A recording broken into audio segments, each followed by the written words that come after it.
Some would say to him, "We can see that you are extremely saddened at our loss in this world war."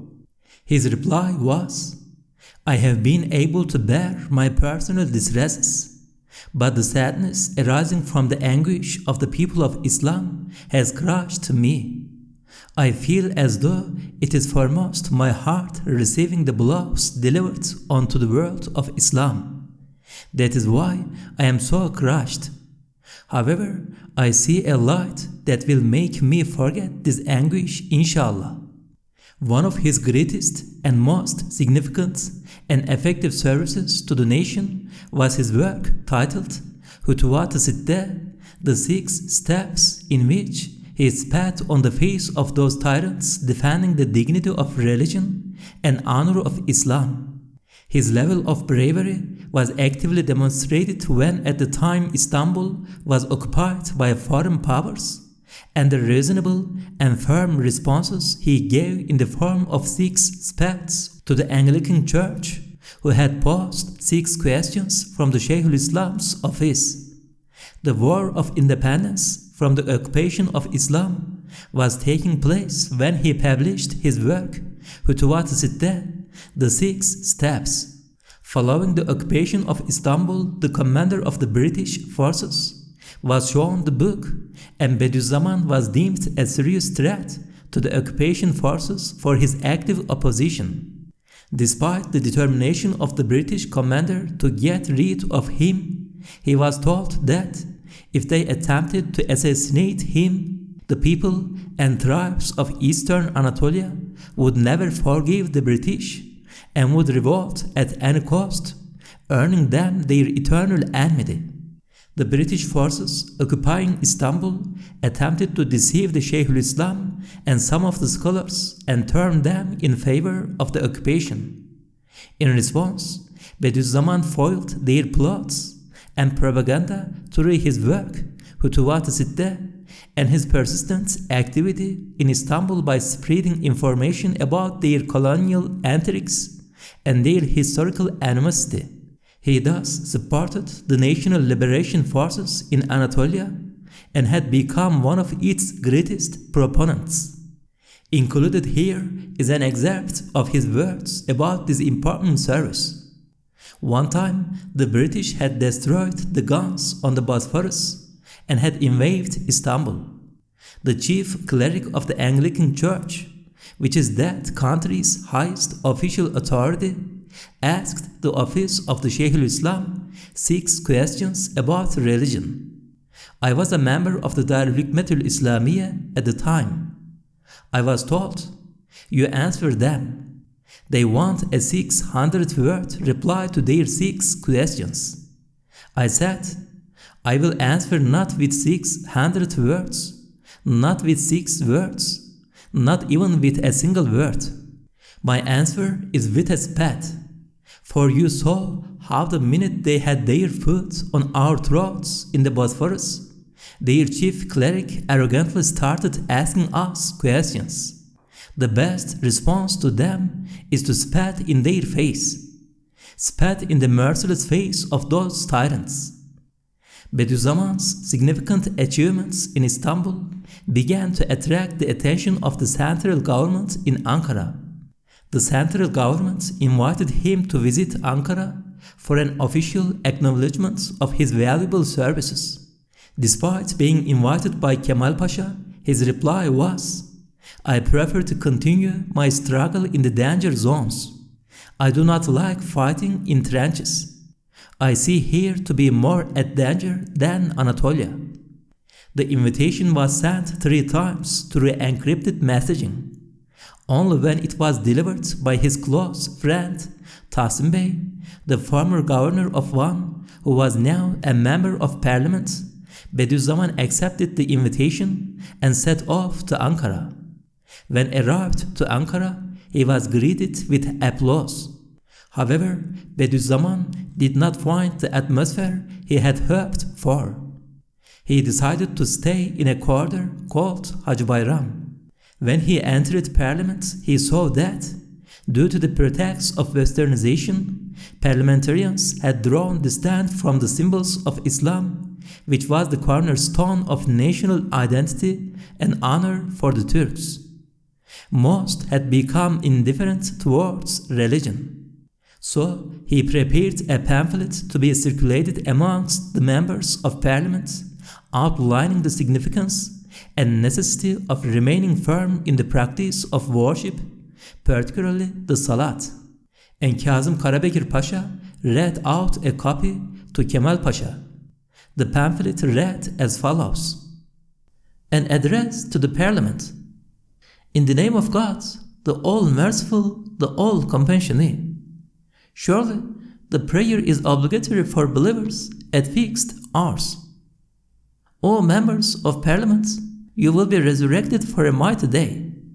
O soldiers of Islam, O Supreme Advisory Council of the nation, please listen to the advice of this humble person on a matter of the highest importance. The advice is offered in 10 sections. First, the extraordinary divine blessing contained in this victory requires thanksgiving so that it may last. If a blessing is not returned with thanksgiving, it disappears.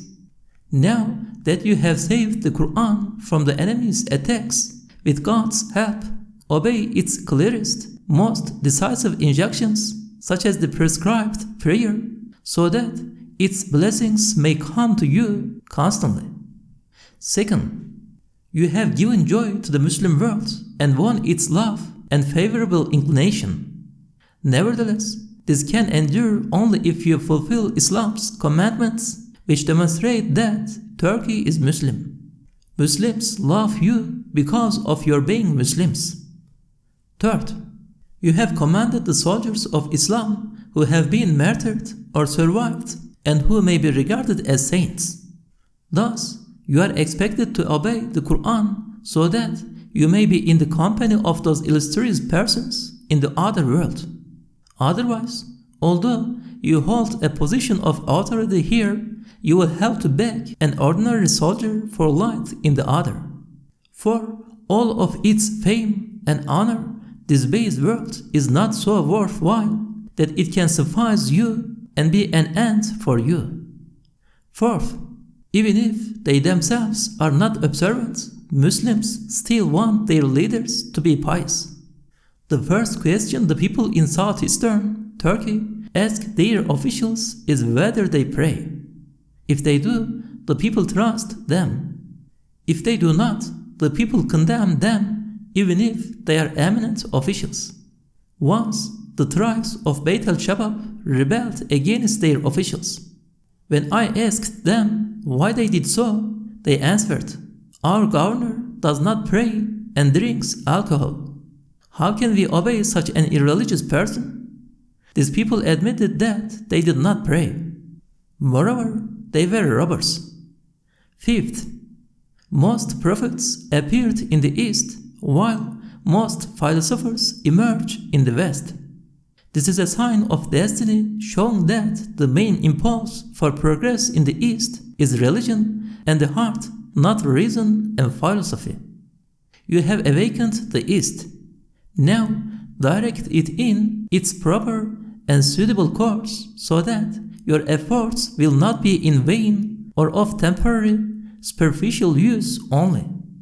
Sixth, the Western powers which are hostile to you and to Islam have used and are still using your neglect and indifference to the religion.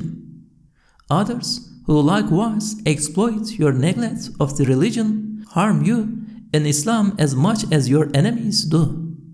For the sake of Islam's well-being and the nation's security and prosperity, renounce this neglect and resume your religious duties.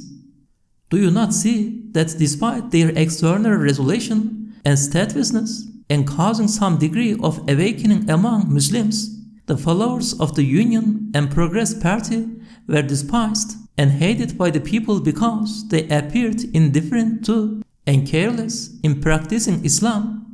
If Muslims living in other countries showed them respect, they did so because they did not witness this neglect. Seventh, the world of unbelief has been fighting the Muslim world for centuries with all its power. Its technological facilities, civilization, philosophy, sciences, and missionary organizations finally established material and military superiority over the Muslim world. However, it has not triumphed over Islam. All deviant religious groups within the state have long been despised and remained negligible factions. Islam has preserved its firmness and fortitude through the adherence of the many to the way of the prophets, and this has preserved our internal cohesion and unity. Given this, an irreligious movement originating from the corrupt elements of European civilization cannot be allowed to arise and grow through heedlessness. Revolutionary, important accomplishments in the Muslim world are possible only if the pillars of Islam are obeyed, otherwise not. Even if some achievements have been witnessed, they are not lasting. 8. The corrupt elements of European civilization, which have caused indifference to the religion, are on the verge of decline. A new Qur'anic civilization is about to appear. At such a time, it is not possible to achieve what is good by ignoring Islam. As to realizing negative, destructive trends, the world of Islam has suffered so much damage that it does not need them. 9th, those who appreciate your services and the victory you won in this national war, who love you from the bottom of their hearts, are the believing majority of this country.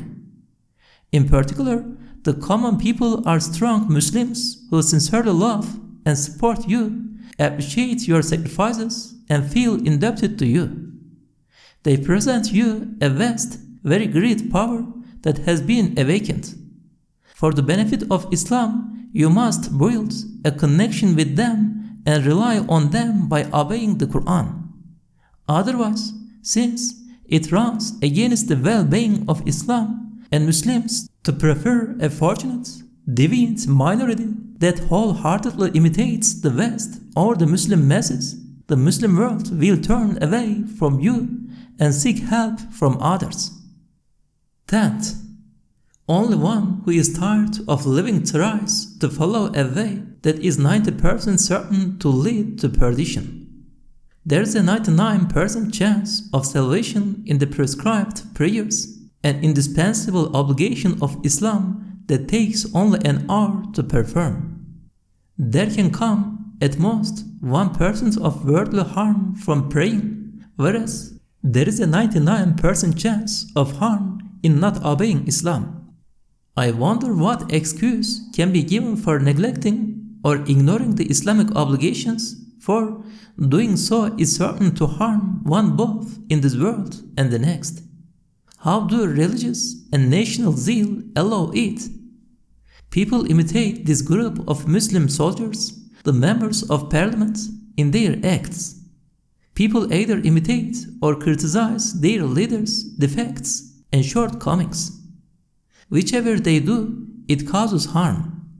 This means that the rights of God on the leaders also contain the rights of people on them. Some follow the suggestions of their carnal souls and whims and fancies whispered by a Satan. They do not listen to a clear message on which the whole Muslim community always has agreed, and do not heed the countless proofs for its truth, beneficial nature, and warnings about neglecting it. Such people cannot be expected to realize good, significant accomplishments. This mighty revolution should be based on sound foundations. By virtue of the power it enjoys, the collective person of this honored parliament has assumed the meaning and function of the governing body. It should not fail to assume the function of the office of religious affairs by fulfilling and making the people fulfill those principles of Islam that show whether a country is Muslim or not. This parliament should satisfy the religious needs of the people who, while needing 4 things for life, feel the need for the religion at least 5 times a day. They have not been debased by modern civilization's seductive pleasures and have not forgotten their spiritual need. They will accept your appointment to the office of religious affairs and give wholehearted support. Any support and power that do not originate in and depend on the parliament will cause internal discord and rift, which is contrary to the Qur'anic commandments. Hold fast all together to the robe of God. This is the time to be a united community and establish a collective consciousness. The collective personality originating in the community is firm and better able to enforce the Sharia's commandments. One who assumes the burden of conducting religious affairs can fulfill its requirements only by depending on the collective person represented in the parliament for the people. If this collective person is upright, the services provided will be much better and more extensive than those of a single individual. But if it is corrupt, the corruption will be greater and more extensive. Whatever good or bad one person does is generally limited in its effects, whereas a community is good or bad is boundless. By causing evil and corruption within the country, do not destroy the good and merit you obtained by fighting the external enemy. You well know that your external enemies and adversaries wish to destroy Islam's main pillars. Therefore, you are obliged to restore and preserve them so that you will not be unconsciously abetting the enemy's conscious will. Neglect and apathy in practicing Islam's main commandments demonstrate the nation's weakness, and that weakness does not stop the nation's enemies from attacking, rather it encourages them. God is sufficient for us, and how good a guardian He is. What a good Lord, and what a good helper. This message to the parliamentarians added 60 more people to those who were regularly performing their salat.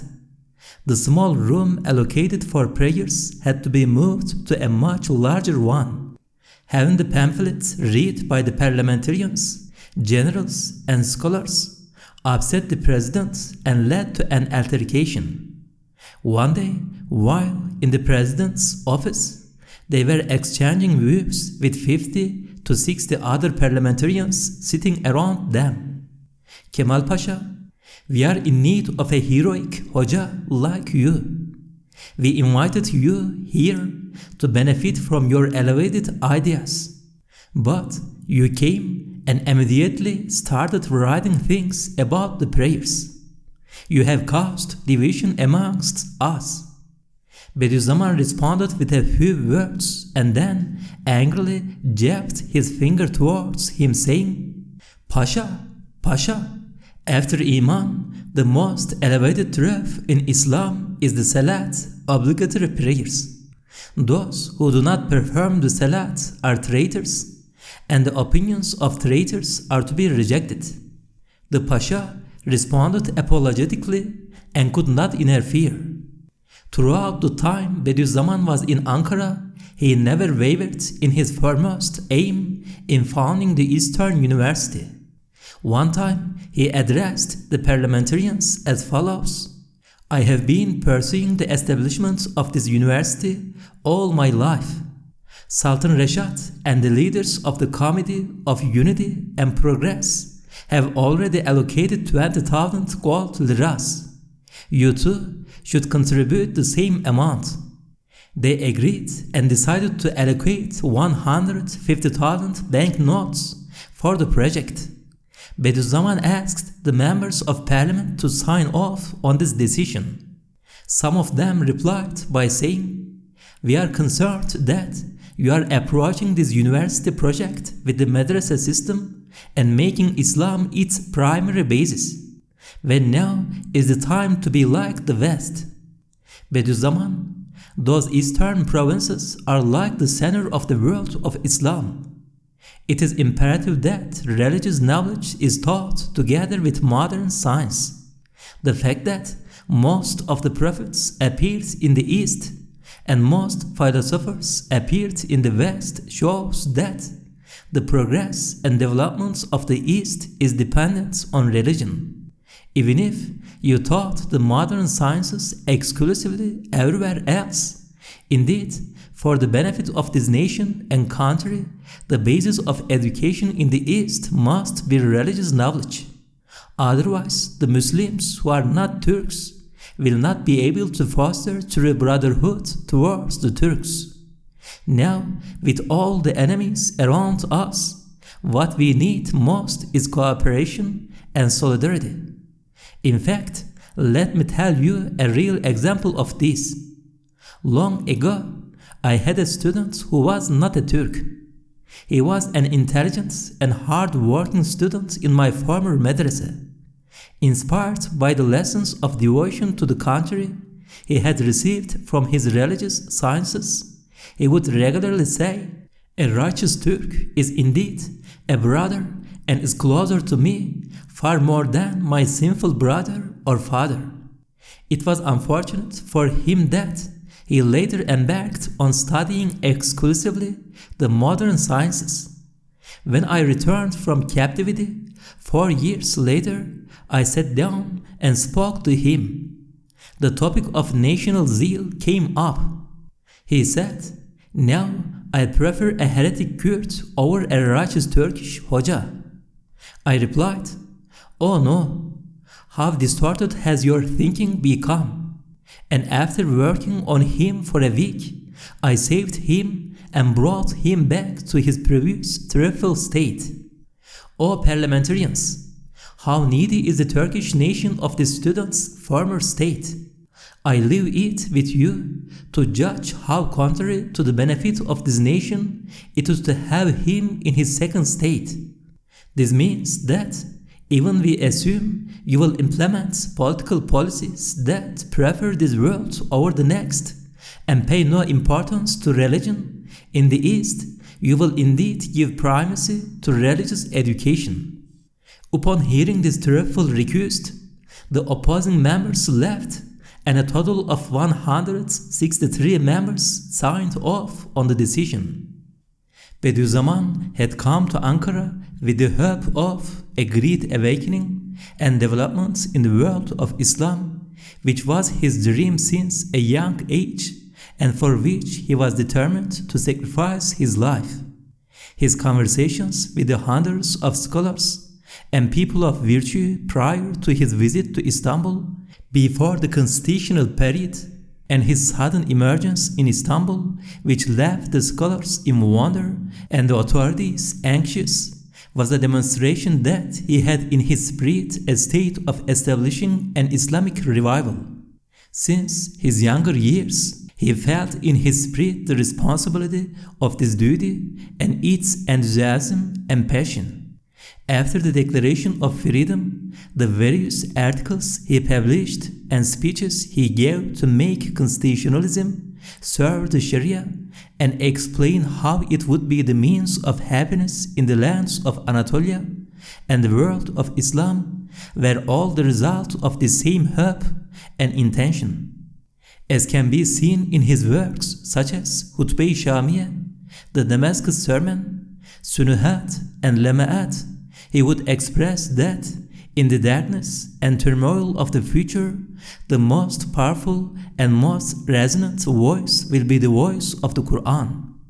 Following the Abbasid rule, it was the Turks who took the reins of successfully governing Islam for 1,000 years, and they had carried out this duty as the Caliphate.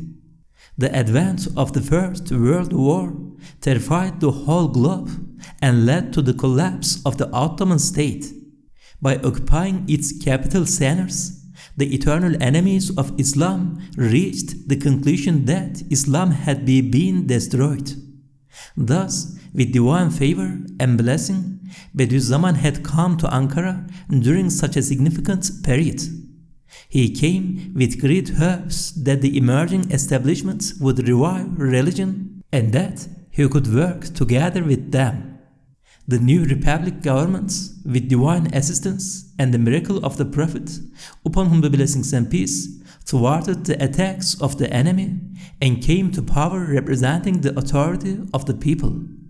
Bediüzzaman's work in the parliament was to ensure that this new development was based directly on the Qur'an and that it would make the unity of world of Islam its point of support, and that will establish a material and spiritual civilization with the lofty powers found in the truths of Islam. This was his intention and aim, and this is what his efforts were trying to instill in the new assembly. However, he had serious obstacles on his way. He saw the commencement of an era concerning the world of Islam from which the Ummah of 1,300 years had sought refuge with Allah and understood the profiles of the individuals who would ignite these corruptions. One day, they spoke for about 2 hours with Kemal Pasha in the presidential room. Bediüzzaman cautions him about causing severe harm to this nation, country, and world of Islam by abolishing the symbols of Islam in the hope of gaining fame among the enemies of Islam and the Turks. He warns him that if a revolution was ever necessary, it should be directed towards strengthening Islam and should be made from the perspective of the sacred fundamental laws of the Qur'an, and provided the following analogy as a lesson. From the 6th section, which is the 6th Risale of the 29th letter. For example, at a time Hagia Sophia Mosque is filled with eminent and blessed people, virtuous and excellent, 1 or 2 idle youths and immoral lovers are hanging around the entrance, while next to the windows a few Europeans are watching for amusement. A man enters the mosque and joins the congregation, then recites a passage from the Qur'an beautifully, in a fine voice. The gazes of thousands of the people of truth are turned on him, and they gain reward for him through their regard and prayers. This does not please the idle youths and heretic lovers and the 1 or 2 Europeans. If, when the man had entered the blessed mosque and joined the huge congregation, he had shouted out lewd songs and danced and jumped around, it would have made the idle youths laugh, have pleased the dissolute lovers since it encouraged immorality, and made the Europeans smile mockingly since they are gratified at seeing any faults in Islam. But it would have attracted looks of disgust and contempt from the vast and blessed congregation. In its view, the man would have fallen to the very lowest of the low. Exactly like this example, the world of Islam and Asia is a huge mosque, and the people of belief and truth within it are the respected congregation in the mosque. The idle youths are the childish sycophants. The dissolute lovers are those villains who follow Europe and have no nation or religion, while the European spectators are the journalists who spread the ideas of the Europeans. All Muslims, especially the virtuous and perfected ones, have a place in the mosque according to their degree. They are seen and attention is paid to them. If they perform actions and works as taught by the injunctions and sacred truths to all-wise Qur'an in accordance with the sincerity and divine pleasure which are a fundamental of Islam, and if through the tone of disposition they recite Qur'anic verses, they will then be included in the prayer, O God, grant forgiveness to all believing men and to all believing women, which is constantly uttered by everyone in the world of Islam. They will have a share of it and will become connected to all the others in brotherly fashion. However, the value of this will not be apparent to some of the people of misguidance, who are like harmful beasts, and to some idiots who are like bearded children. If a man disowns all his forefathers, the source of honor, and all the past, the cause of pride, and abundance in the spirit the luminous highway of his righteous predecessors, which they considered to be their point of support, and if he follows his own whims and passions hypocritically, seeking fame and following innovations, he will fall to the very lowest position in the view of all the people of truth and belief. In accordance with, beware the insight of the believer, for he sees with the light of God. However common and ignorant a believer may be, even if his mind does not realize it, his heart looks coldly and in disgust on such boastful, selfish men. And so the man carried away by love of position and rank and obsessed by the desire for fame, the second man descends to the very lowest of the low in the view of that numberless congregation, and he gains a temporary, inauspicious position in the view of a few insignificant, mocking, raving lovers. In accordance with the verse, friends on that day will be foes, one to another, except the righteous. He will find a few false friends who will be harmful in this world, torment in the intermediate realm, and enemies in the hereafter. As for the first man, even if he does not expunge the desire for position from his heart, on condition he takes sincerity and divine pleasure as his guiding principles, and does not make rank and position his goal, he will attain a sort of spiritual rank, and a glorious one at that, which will perfectly satisfy the desire of his. The man will lose something insignificant, very insignificant, and find in place of it many, very many, valuable and harmless things. Indeed, he will chase away a few snakes and find numerous blessed creatures. He will become close friends with them. Or he will ward off stinging wild hornets and attract blessed bees, the sherbet sellers of mercy. He will eat honey at their hand, and through their prayers find friends from all parts of the Islamic world, through whom his spirit will receive effulgences like the water of Kevser, and this will pass to his book of good deeds. By openly expressing his objections, Kemal Pasha had revealed his real intentions. His aim was to win over Bediüzzaman and benefit from his credibility and influence. He made various offers to Bediüzzaman, such as deputyship in the Grand National Assembly, his previous role with the Darul Hikmetul Islamiyya, and general preacher in the eastern provinces. Bediüzzaman realized that an important part of what the narrations of hadith foretold about the individuals and terrifying characters to come at the end of time had already emerged. He had already written a commentary on these hadiths before the declaration of freedom, and he now saw them on the stage of the world of Islam and humanity. He once again decided to act in conformity with the recommendations of the hadiths, which guide the party of the Qur'an with the words, "If you reach that age, know that one cannot achieve victory over them through politics. One can only respond with the lights of the miraculousness of the Qur'an, which is like a spiritual sword." Having found no opportunity to work cooperatively in Ankara, he rejected the list of offers made to him. Some of the members of parliament wanted to change his mind and insisted that he remain in Ankara to reconsider. Some of them even came all the way to the train station to change his mind. But Bediüzzaman told them that he would not go along with their wishes. From then on, he decided to continue his life as a recluse. Withdrawing from all social life, he started to live in a cave near the Zernebat stream by the skirts of Mount Erek in Van. An excerpt from the Risale-i Nur regarding his life in Ankara. From the 23rd flash called the Risale on Nature.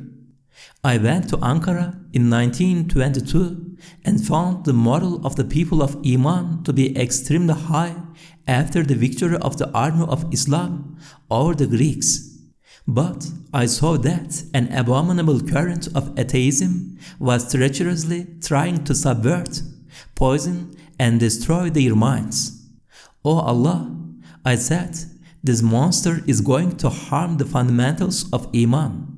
At that point, since the above-mentioned ayah makes self-evidently plain Allah's existence and unity, I sought assistance from it and wrote a treatise in Arabic consisting of a proof taken from the all-wise Qur'an that was powerful enough to disperse and destroy that atheistic current. I had it printed in Ankara at the Yeni Gün Press, but it is unfortunate that those who knew Arabic were few and those who considered it seriously were rare. Also, its argument was in an extremely concise and abbreviated form. As a result, the treatise did not have the effect it should have, and sadly, the current of atheism both swelled and gained strength.